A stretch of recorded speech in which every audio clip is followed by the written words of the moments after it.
काही स्वतःला शिक्षण तज्ज्ञ म्हणणाऱ्या लोकांनी निर्माण केला तो म्हणजे लहानपणी मुलं खूप भाषा शिकू शकतात।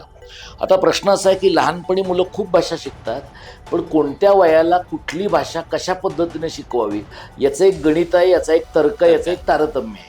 त्यामुळे शिक्षण तज्ज्ञ आपल्याकडे म्हणतात की पहिली भाषा तुम्ही मुलाला पहिलीपासून शिकवा, दुसरी भाषा साधारणपणे 5वी पासून आणि तिसरी भाषा 8वी पासून शिकवा, म्हणजे हळूहळू मेंदूचा विकास होणं मुलांचा आणि त्यातनं भाषेचं आकलन हळूहळू वृद्धिंगत होणं या गोष्टी घडत राहतात। आता आपण काय केलं, पहिलीपासून इंग्रजी ज्यावेळेला आणलं लोकांचा रेटा होता, लोकांना असं वाटत होतं की आमच्या मुलांना यायला पाहिजे। आत्ता गेल्या 25 वर्षामध्ये जर तुम्ही इंग्रजीच्या वापराचं सगळं गणित पाहिलं तर आजच्या घडीला मुलांना मराठी किंवा इंग्रजी दोन्हीही भाषा नीट येतात असं दिसत नाही।